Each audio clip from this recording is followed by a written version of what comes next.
Hello friends, again welcome to my YouTube channel Ajay physics वाला। हामी आज फेरि एउटा नयाँ र धेरै इम्पोर्टेन्ट यो +2 र डिप्लोमा लेभलको लागि यो ग्रेभिटेसन च्याप्टरबाट यो जी को variation of G above and below the earth surface बारेमा, मतलब जी को भ्यालु माथि जाँदा अर्थ सर्फेस देखि माथि जाँदा र अर्थ सर्फेस भन्दा तल जाँदा कसरी भ्यारी गर्छ त्यो सम्बन्धी हामीले नयाँ र एकदम इन्ट्रेस्टिङ यो हामी लिएर आएको छु, एकदम इजी वेमा सजिलो तरिकाले। सो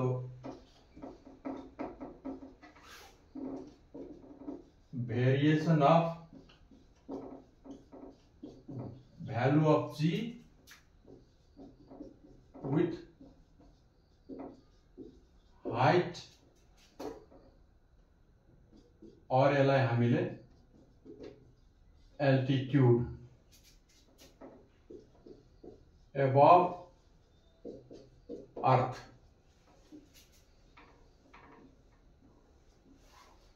एकदम इम्पोर्टेन्ट हो +2 र डिप्लोमा लेभलको लागि। हामीले एकदम सजिलो इजी तरिकाले यो आज पढ्छौँ। त्यसको लागि हामीले के गर्छौँ, यहाँ एउटा सपोज यहाँ हामीले अर्थ कन्सिडर गर्यौँ। अर्थको यो सेन्टर हो, यो रेडियस अफ अर्थ हो capital R, O is the centre of earth, capital M is the mass of earth. हामीले एउटा बडी जसको मास स्मल एम छ अर्थ सर्फेसमा पी पोइन्टमा हामीले कन्सिडर गर्यौँ। यो फिगर हामीले बनायौँ। यसलाई अब लेखौँ अलिकति ल्याङ्ग्वेजमा। Late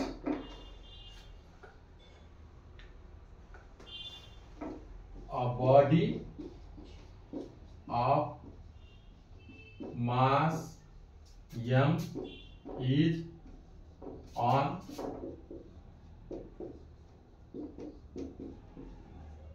earth surface at p. Let capital M and R are the mass and radius of the earth as shown in this figure respectively. So यहाँ जुन हुन्छ बडी को वेट mg त्यो चाहिँ gravitational force of attraction between the earth and बडीले balance गर्छ। So the weight of the body at P is balanced by the gravitational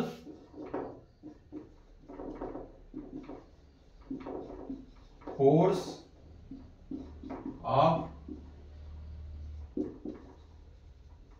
earth and body.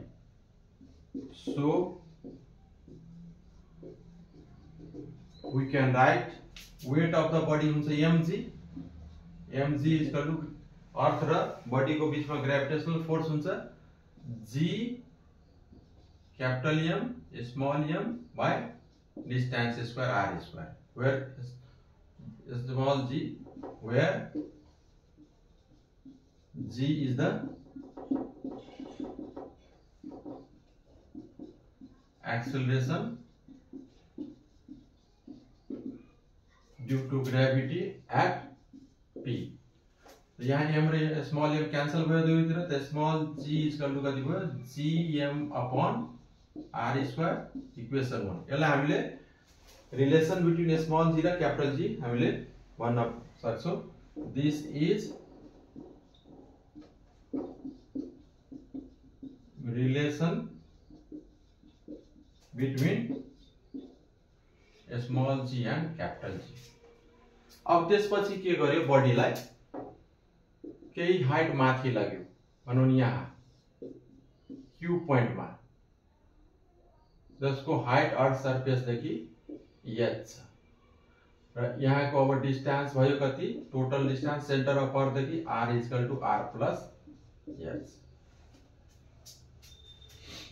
अब यसलाई the body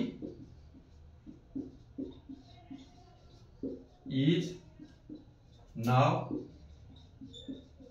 move to Q at height h above the ground if g dash is the acceleration due to gravity at Q as before we can write। पहिला जस्तै हामीले यहाँ Q पोइन्टमा weight हुन्छ बडीको mg dash equal to gm। अब distance यहाँदेखि वहाँसम्मको डिस्टेन्स भयो स्मल r स्क्वायर, यहाँ पनि यसमा m क्यान्सल भएपछि g dash equal to gm by r square. अब के गर्ने इक्वेसन 2 लाई 1 ले डिभाइड गर्ने, डिभाइड 2 इक्वेसन 1 we get यहाँ लेखेँ मैले कति हुन्छ g dash upon g equal to gm upon small r square upon gm अपॉन कैपिटल R स्क्वायर। तो g dash equal to gm cancel हुन्छ, g dash upon g equal to capital R square माथि गइहाल्छ, small r square तल। तो g dash equal to g r square upon r square. तो equation number यसलाई 3 भन्ने हामीले। अब यहाँ के छ यो g एन्ड r कन्स्टेन्ट छ। तो since g and capital R are constant, अब माथि लेखे मैले कन्स्टेन्ट भएकोले के भयो g dash is inversely proportional to r square.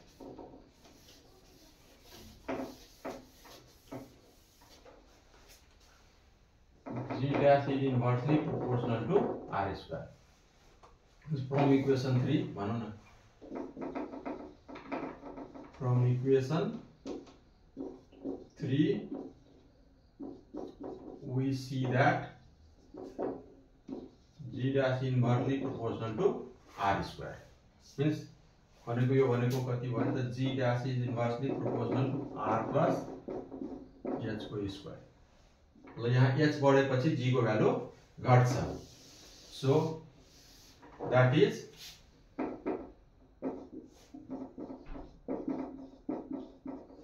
Value of g decreases as